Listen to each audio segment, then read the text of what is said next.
Great score. Hornish is crash up coming out of corner number 4.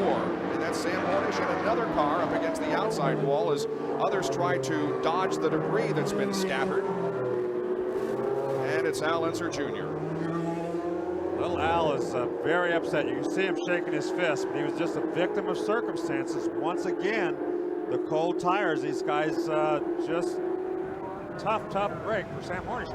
Doesn't appear like he has much damage, but little Al's got, you can see the right front corner of that car right there. It's been in. Take a look at the replay, and this occurred as they were coming down for a restart, and Hornish just gets loose on that white line again. I think you're exactly right. I think he touched that white line again. Al tried to squeeze through on the outside and just couldn't quite make it. Let's take another look at it. Yeah, it looks like he's on that white line. He spins down to the inside, then takes off up the racetrack, and little Al just right at the last minute tried to dodge him and got into the fence pretty hard. So he's going to be done for the day. A tough break for him. And here is the look from Al Unser Jr.'s onboard camera. It looks like he's going to make it through. Just right at the end, he just came right towards him. Little Al had to go to the fence and try to miss it. Leslie Goodell.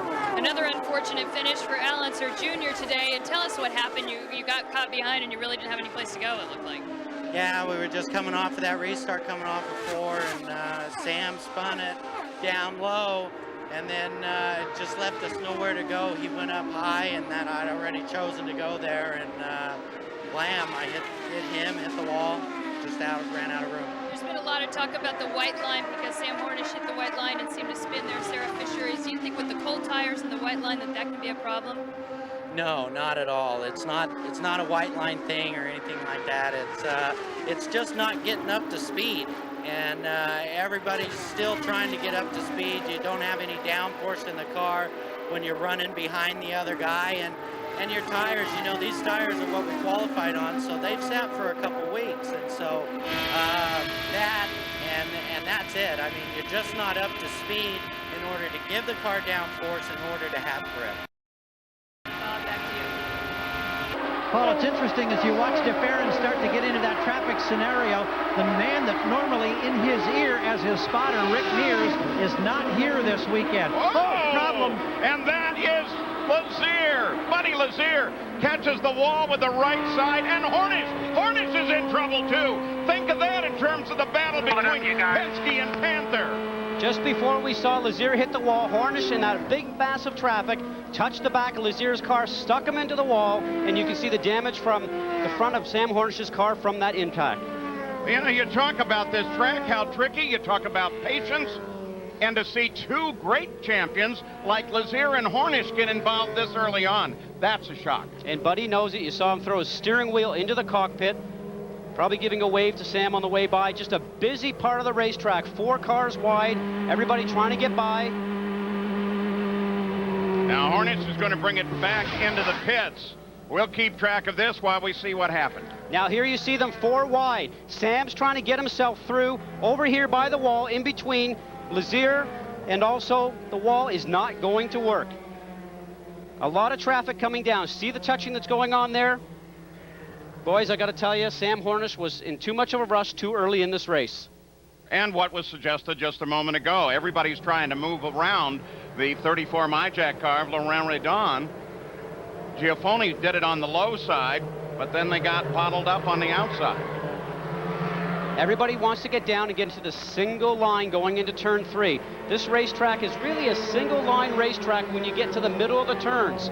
But you can see now he's going to move himself to the right-hand side. Guys, that's just not enough room. It's not going to happen. There's the touch, bending the left front suspension of Hornish's car, unfortunately putting Buddy Lazier into the wall. Let's check in with Gary Jarrow. Gary? Just released from the medical center. Buddy Lazier, first and foremost, are you okay? And it looked like you were a total victim. I'm fine. I had the best race car I've had all year. I got to thank Coors Light. They gave me a great car. I just got rammed. We were biding our time. Again, best car I had all year, and somebody just ran into me from behind and launched me into the wall. So it's very disappointing. We needed a good day. All right, we'll go back upstairs. Glad he's all right. It's good to see that he's out walking around. Bad to see that he's out of the race. Oh, no. Sam Hornish Jr., the right front corner, just the right front corner, only probably pushed it up towards Scott, by the time we got to him, something had already taken place. You saw that right front wheel that was out. And Is he okay? Is he okay there? And Todd, as we're sitting there looking, we talk about the tires, how great they are from Firestone, but tires do wear. There's a lot of rubber marbles up on the upper side of that racetrack right there. You can see the disappointment by the team because they know they had a fast car. You see right now, down below with Bourdais. Bourdais going to get a wiggle there because he's down the white line, pushes Sam up outside the groove. We're getting past half distance right now, and those rubber marbles I was just mentioning a moment ago are starting to creep down into the racing line, and those right front wheel, Sam gets on the rubber marbles and takes it right up into that safer barrier. And that was the cause of that incident. Well, Sam Hornish Jr. started second after leading 77 laps. It looked like it was finally going to be your day. Sam, what happened? Just one of those things where there's so many things going on out there. Everybody's jockeying for position. We got some slower cars, got in traffic, and the car had been pushing a little bit, and I tried to give the guy plenty of room, but it wasn't enough for him, and just started moving me up coming off the corner, which made the car push more and more. And just unfortunate for the Marlboro Team Penske crew. The guys have done an awesome job all month, and hopefully things will go a little bit better next year. Sam, we had some exciting battles at the front there. What does it feel like? Okay, and we have an exit. We're going to go back upstairs. Sam Hornish Jr. is okay. Guys? We've got an incident. Team Penske touches, and it is Helio Castro-Neves who suffers the wrath of the wall here. Remember, no safer barrier. Remember what Helio said earlier in the show. You don't want to be having any problems with your teammate, because otherwise you'll have Roger unhappy with you. I don't know if I'd want to be in the trailer tonight when this race is over. Here it is at full speed. A good look down the inside, both looking for the same piece of real estate, as we say. And what ends up happening is the 6th car on the inside with Sam Hornish starts to get a little bit of understeer, starts to move up the road, and just gets into the left-hand wheels of the 3 of Helio Castro-Neves. It's just interesting to see that not one of them wanted to give much room. But remember, they're still doing that at 150 or 55 miles an hour going into that turn, Todd. Okay, let's check in with Vince quickly, who has Helio Castro-Neves. Helio Castro-Neves now trying to get back into his car, guys. They have pulled his car just off the pit lane, and they are changing the rear wing right here in this location, just as it has dropped off the hook. I'm going to stick in with Helio real quick. Helio, did you feel as though there was room between the two of you, or was there a last-moment move? I had no idea what to say, man. I couldn't hear. Say it again. Did you feel that there was room between the two of you, or was there a last-moment move? You guys have to check out the video. I don't think so, because I'm here. Thanks, Helio. Coming around turn number 4. Gearbox is almost completely shot, but we made it to the end, boys. Good job in the pits all The day. pride of Defiance, Ohio, Sam Hornish Jr. has picked up the victory. His 2nd win of the season. His first coming at Phoenix, 14th win of his career. That moves him into a tie for 2nd in points. Roger Penske's 6th win at Milwaukee, the first since 1994. And Crystal Hornish wins the Battle of the Wives this week, but I'm sure that Ashley Judd is certainly proud of Dario Franchitti. What a tremendous performance, conserving fuel all the way from lap number 130. But in the end, it was Penske perfect. Sam Hornish, who had the pole, comes out and gets the victory. Now the confetti flies as Sam steps out of the car. And Sam, some anxious moments today. Congratulations on your 2nd win of the year. It was a real good run for the Marlboro Team Penske crew. The car was a little bit of a handful today with the hot weather conditions. We felt like we had about as much downforce as we could put on it. A lot of close calls out there. It's great to get a win for the team, but it's too bad that Helio and I got together. We were out there racing hard, and we run each other pretty hard. And it was one of those things that really wish that it wouldn't have happened, but at least we got one car in victory lane. Roger told us a moment ago, told Vince Welch he thought your car might have slipped a little bit and just pushed up as Helio was trying to make the move, and that's why the contact. What happened? I got a good run on him and got underneath him, and I thought he would give me the line. But as it gets closer to the end of the race, we give each other probably less and less room. And I tried to hold it down as far as I could on the bottom. I was all the way off the gas and on the brakes, and just got together, and just not enough room out there. You saw it on side-by-side trouble for Sam Hornish as he had contact with Tomas Scheckter, and our defending event winner, Jack Arut's in trouble. Flat tire, they accomplished to get off, but his pit speed limiter is not working correctly, so he had to come down blindly trying to adhere to that 60-mile-an-hour speed limit. And we're on board with Thomas Scheckter, and he's got damage on the right front wing. You know something, it just was that cause of an accident that he got together with Hornish going down the front stretch. Hornish made it very tight for him to get through. And you know something, you can see that right front wing right now flapping in the breeze. Now that'll slow him down just a little bit. The main plane itself is not broken, Rusty, just that side plate is. And here he is into the pit lane. He'll make some adjustments and hopefully change that front wing. He's got to get down to 60 miles an hour right there. He was running in second place. Jacques Lazier, fifth. Michael Andretti's up to fourth. This complexion of this race is changing minute by minute. Well, obviously, I don't think Hornish got a good run coming off of turn 4. Look at those cars. They touch. He breaks his right front wing coming down here. Sam is pushing him down towards the wall. That's a little aggressive, guys, at this point in time in the race because he's actually putting Thomas Scheckter right against the wall. And unfortunate for Thomas, that could have turned around and cost him the race win. Let's go to Brianne Pettigo. Well, Thomas Scheckter was scheduled to pit in a few laps anyway, but they were planning on making 0 changes. Thomas was extremely happy with this car. They have not touched it all day long, but he has now had to change the wing, the front of the car, because they believe he made contact with Sam Hornish as he came in with that flat tire. You know, I think he probably had the fastest race car on the racetrack at that point in time, so it's a shame. Let's watch here again on the right-hand side of the screen. This orange car with the white on it. The Penske machine is turning around and making some, and you see the sparks coming out also, but he made it so tight for Thomas Scheckter there. As soon as the car is touched, he flattens that rear wheel. You'll see the sparks come out from the Marlboro Penske machine itself because he's actually starting to get the car hitting the ground on the very back. And boy, the right front side plate on that wing just went right up in the left rear corner of Hornish's tire and just cut it down like a machete. And you can see, stuck his nose in there, cut that tire, pull it right back out, bam, right there. Cuts the tire with the side plate. Perfect replay of that, guys. Let's check in with Vince Welch. Well, guys, I'm with a young man that, I'll be honest with you, I thought was a top 5 contender for today's race, Thomas Scheckter from Vision Racing. And you had a little incident early in the race in which you collided with Sam Hornish Jr. And kind of take us through that and tell us what happened. Yeah, we were running in the top 3, and I was going to get by Sam, and you know, they tell us so many times in briefings you cannot impede the speed of a car behind you, and you know, he just carried on coming across, and you know, he knew that he should still, I mean, I almost hit the wall on the inside, so it was just unfortunate for both of us, and you know, next time I'll turn into him and put him solidly in the wall. I'm always amazed to see that you guys are driving 200 miles per hour and you can still make a hand gesture.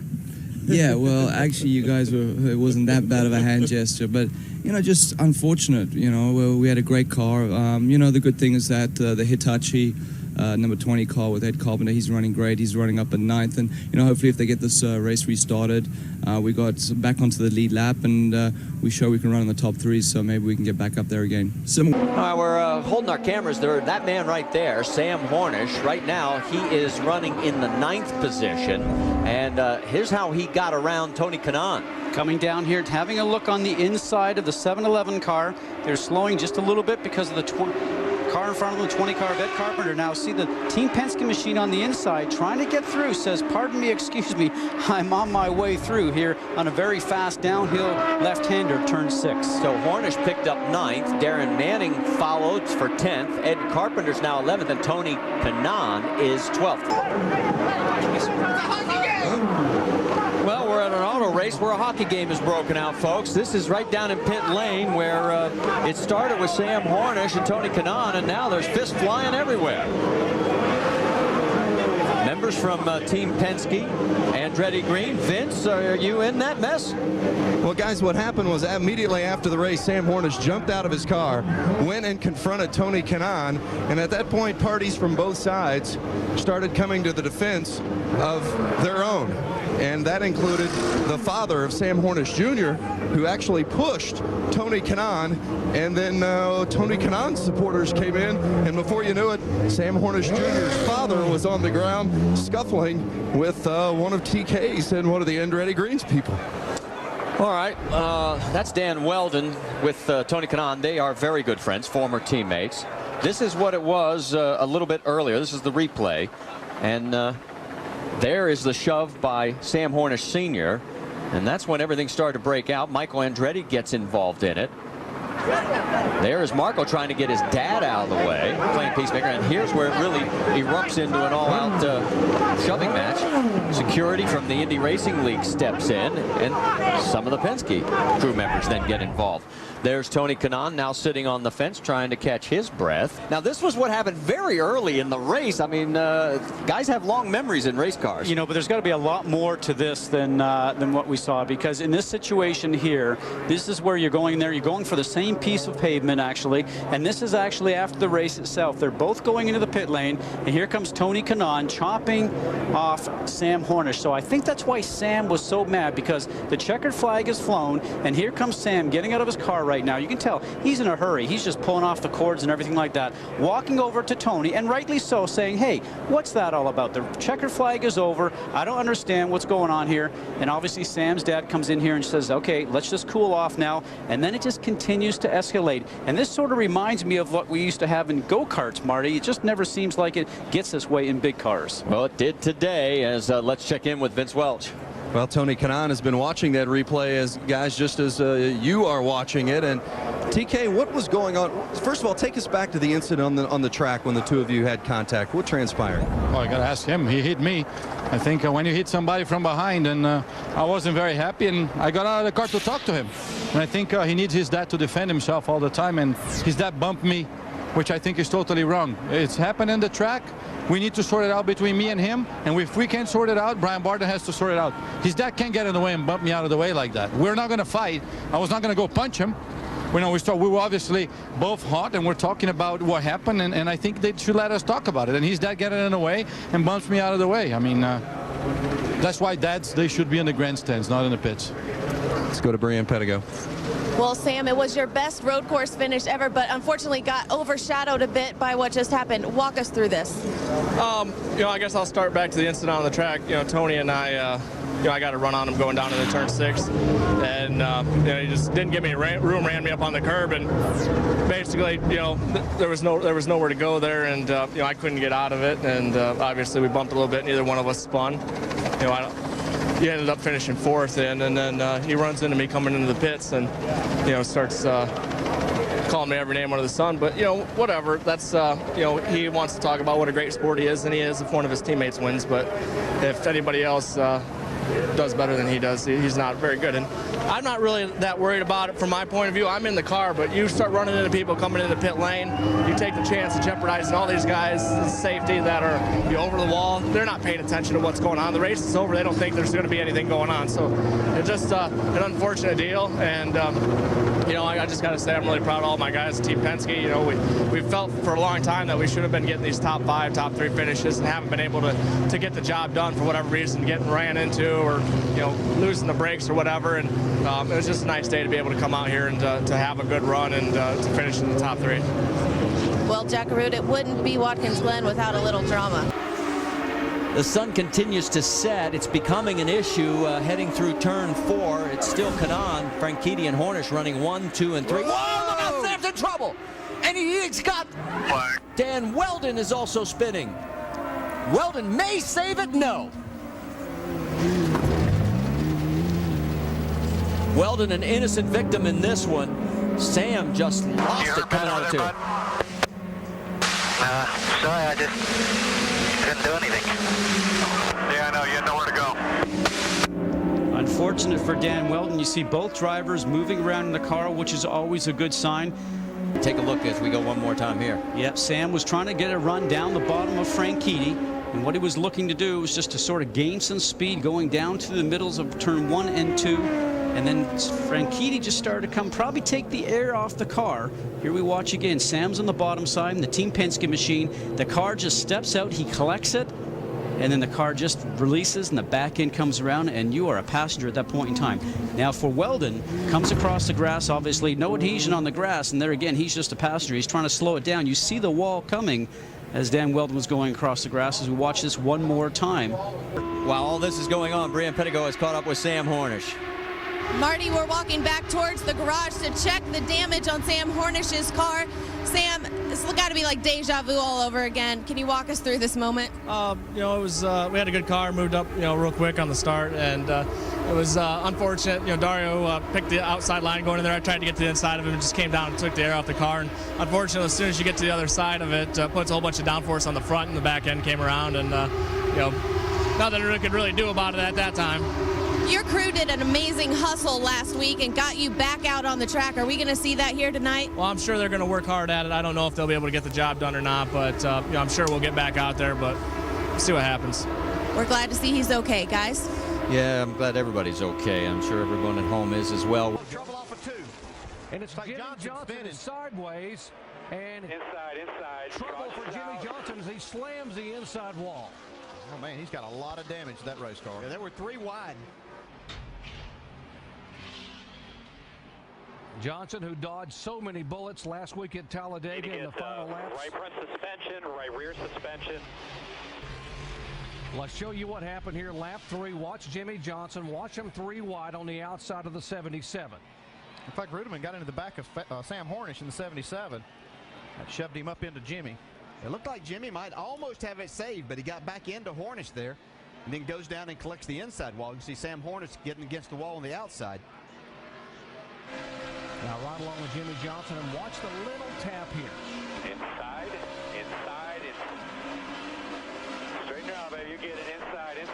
Caution's out. Well, Jimmy did a great job trying to save the car. Let's get ready. Like you said, Dale, he almost had it saved. Almost did, but right now, here's that window of opportunity for these guys behind him in the points to take advantage today. Right, guys, we're going to need to get right.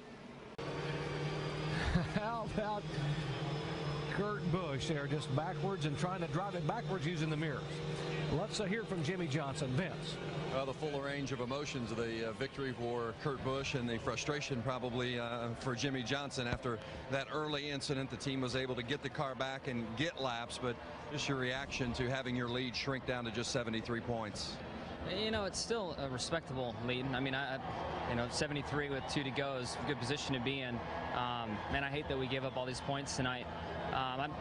Sam just lost it inside of me, and I wish he could have waited a little longer to lose it. I saw that he lost it later on in the race, and he can do that from time to time. I just wish he would have waited a little while longer and didn't take me out in the process, but it's one of those things. I mean, not much we can do about it. We're just in the wrong place at the wrong time.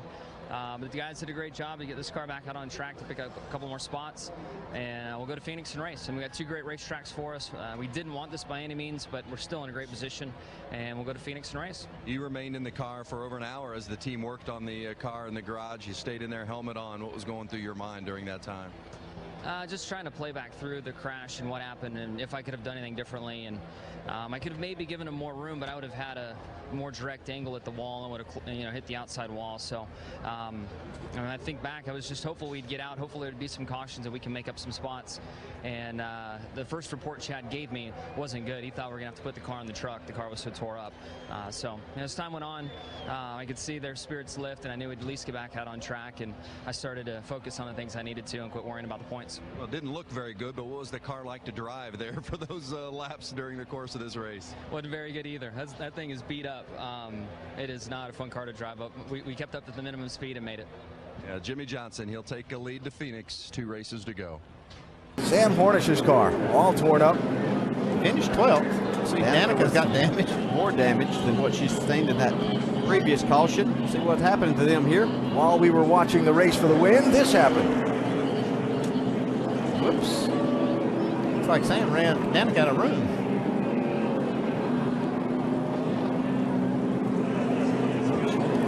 I didn't think much of that. I don't know. I'm not really sure. You know, he came up and apologized afterwards, so I'm not sure what happened. It was, he just came across the track, and that's all I know, so.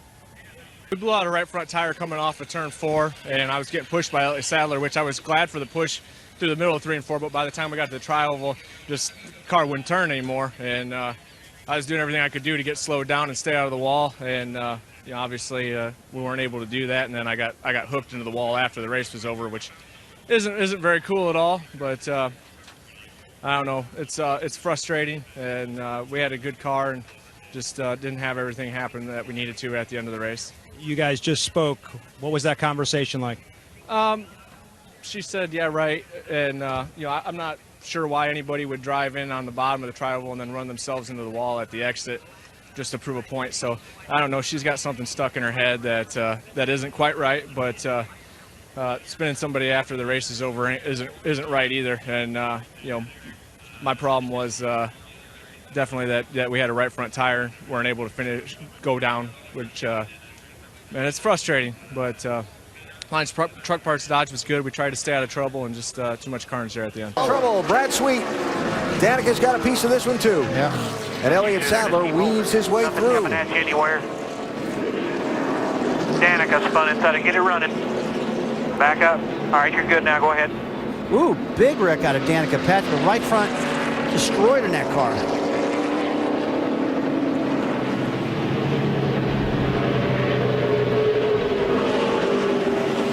A lot of parts and pieces being shed there.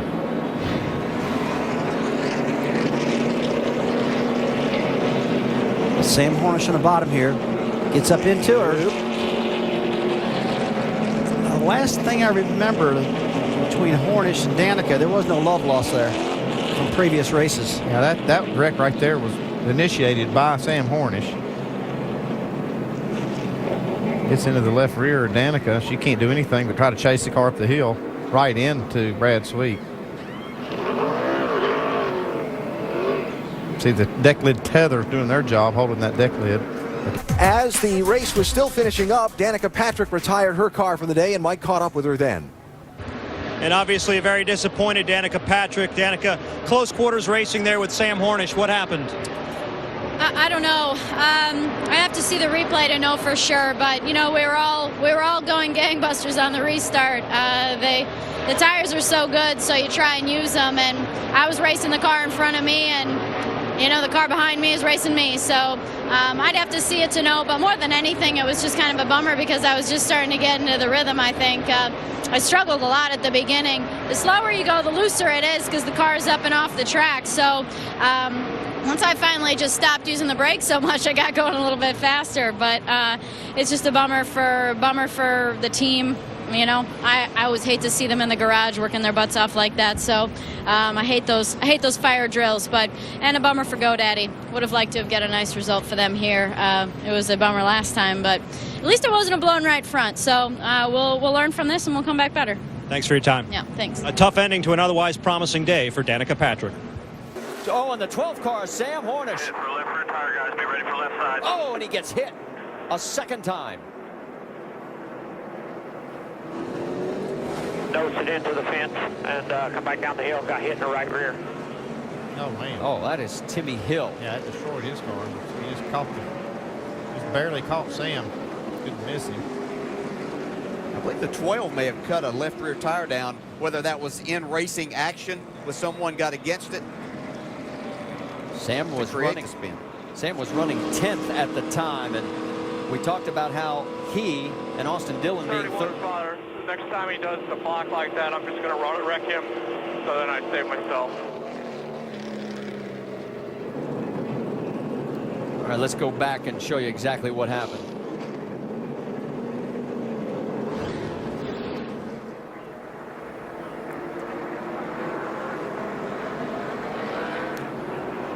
Yeah, you see Ty Dillon got into the wall. That's not hard to do here. Really, that front straightaway is still a turn. And I believe it was the 22 that got up against Sam Hornish maybe and cut the left rear as Sam was trying to dodge all of that. Oh, and there is Right there, Timmy Hill coming through.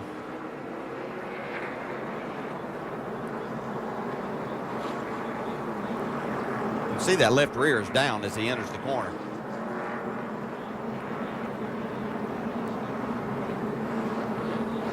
And we mentioned just a moment ago, as you take another look at it, this is going to be pretty wicked. You can see Timmy trying to get to the bottom, just not able to get all the way clear. One outside. Outside. Clear. Inside. Clear high. Hold your line, man. Outside. Left rear tire. Need to pit for left rear tire, guys. Be ready for left side. Well, the red flag is out because you saw the huge mess that they're going to have to clean up. For Sam Hornish, he entered with 12 straight top 10 finishes. That will not continue to 13 tonight. While this caution continues, let's check in with Dr. Jerry Punch. Sam Hornish still behind the wall. He was a victim of a chain reaction. Sam, take us through what happened to you.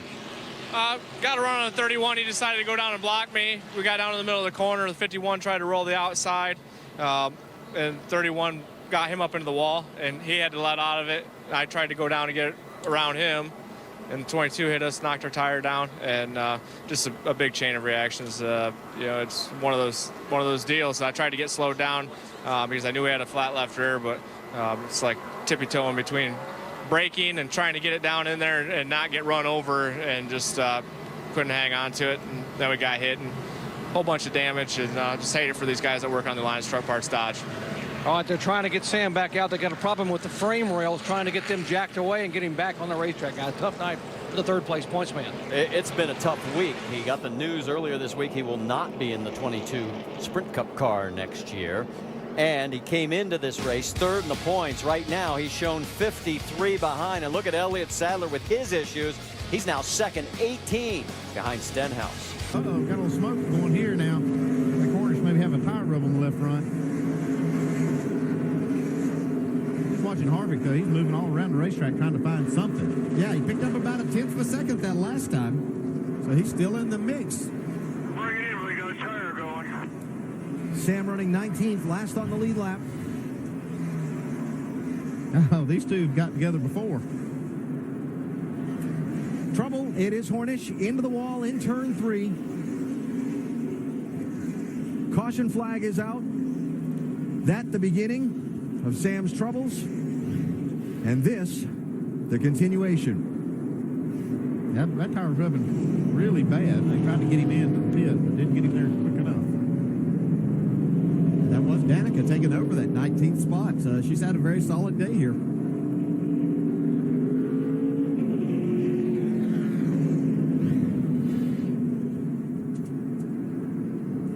That left front just gave way. Yeah. Oh, boy. I'll tell you what, that was hard living. Wow. Trouble off turn 4. Sam Hornish Jr. spins around. Jeremy Clements is also involved. Caution flag is out. The championship leader with damage to that yellow 12 car.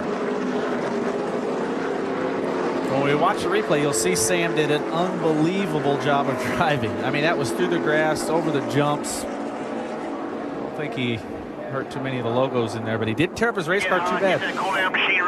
So the question becomes, what forced that 12 car over to the right toward the wall? Yeah, he's in a bad spot right here. Yes. Boy. Yeah. That's tough to say if the 51 came up or if Sam just kind of ran down into him a little bit. That's a bad angle. It's hard to tell, but everybody's fighting so hard on those restarts. Man, that's bad. Sam was in 18th place at the time. Remember, one of the few lead lap cars that pitted on that last caution. That was a pretty good lick for both. Vince Welch with Sam Hornish Jr. The good news is Sam still has the points lead. The bad news is it went from 28 to 2. Yeah. Walk us through the contact and what happened in the accident. I don't know. I haven't seen it yet. You know, we're trying to stay out and give ourselves extra tires towards the end because there's usually, you know, caution within the last 20 laps here. So we're trying to be smart about it. And what happened was you know, we were in the back of the pack. We were trying to work our way forward, and I'm not exactly sure what happened. I'd love to see it so that I could elaborate on it, but at the end of the day, you know, we need to keep ourselves up towards the front as much as we can, and you know, do things like that. But you know, Nationwide Insurance is you know, great for what they do, sponsoring us here, and you know, I'm just trying not to get up there by the 30, and I guess I could have gave the 51 more room there, but you know, I figured that he knew that I was out there, or the spotter would tell him, because the 30 was out there anyhow. So just one of those deals. You know, we've got fresh tires, and a lot of other guys are sliding around there. So I just, you know, for our whole you know, Lions Truck Parts team, I wish that we could play it over again, but we can't. And as long as we keep putting together cars like this and running as well as we did, you know, for, you know, first 3 quarters of the race, you know, we're going to have a lot more opportunities at it. So we're just going to keep our heads up, you know, move forward, and you know, do the best that we can to try to build that points lead back up. AB. Hi, Vince. Thanks. So Sam Hornish Jr. tonight is going to finish in 34th place. Wow, he pounded the wall there. Now, Sam Hornish had some damage earlier, and caution will waive at lap 98. Yeah, that car had gotten into the wall a little bit earlier. It didn't look serious, but it does look serious now, I say.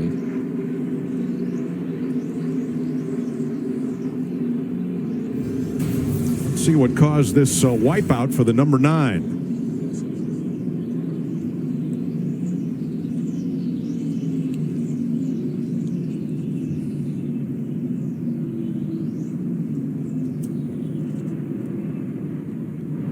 Oh, whoa. Contact. Yeah, serious contact. Was that the Allmendinger that he got into it with there? Trevor Bayne, I believe. Trevor Bayne over there in the 6. Now, they were racing for about 30th position, one lap down.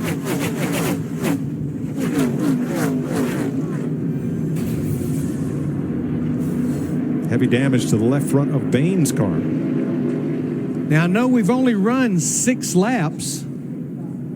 Here's what Sam Hornish's spotter had to say.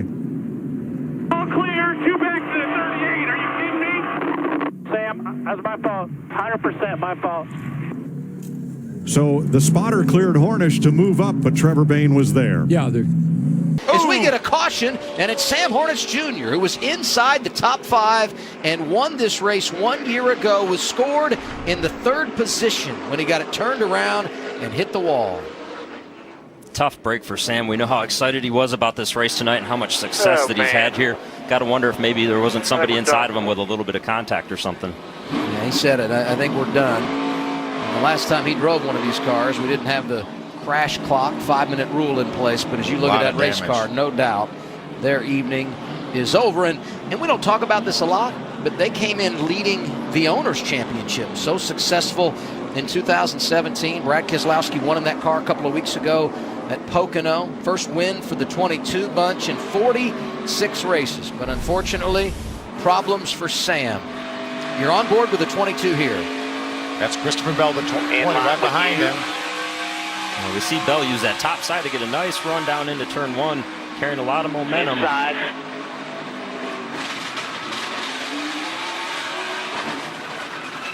A little tough to tell. It looks like Bell maybe just slipped up the racetrack just a little bit and possibly cut Sam's left rear in the process of it.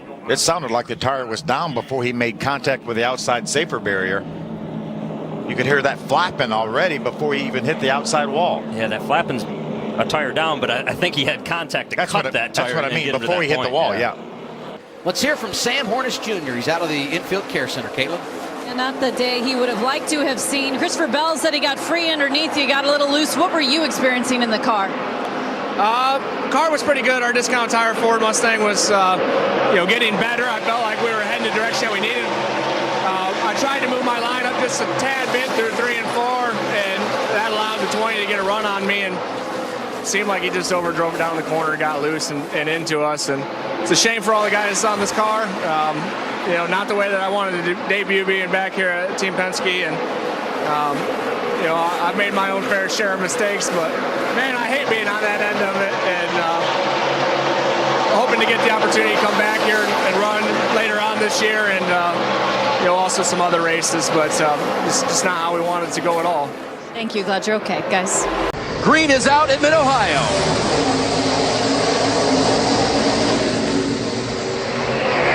Horse with a good jump. Here comes Hemrick. Comes Gaughan back there. Brendan Gaughan going wide. Does he keep it under control? Somehow manages to save it, but falls back. Down to the final corners.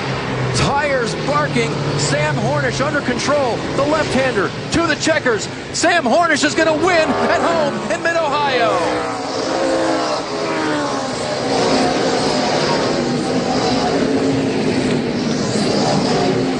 And Greg Irwin knows it. That is big for his driver.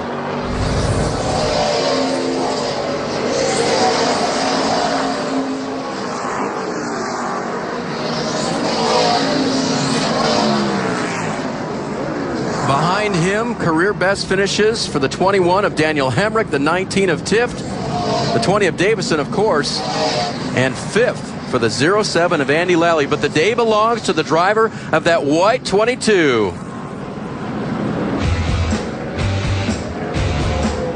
We'll see victory lane with Sam Hornish when we come back. Take back down to Ralph. Well, we're going to jump in here with Sam. Sam, with the engine just ending, this is a huge day for you. I know you've won so many major races, but this one, you get a NASCAR victory at the track you grew up coming to. How significant is it to you? Man, it's just super important having my family here and a bunch of friends. And this is a place that I think I finished second in about 3 or 4 other series here. So to finally be able to get the win, and with the luck that we had for our first 2 races with me being back at Team Penske this year, I was wondering how today was going to turn out, but man, the car's been good ever since we unloaded off the truck and just had a pretty smart, almost flawless day for the most part. Feel bad for the 62 there.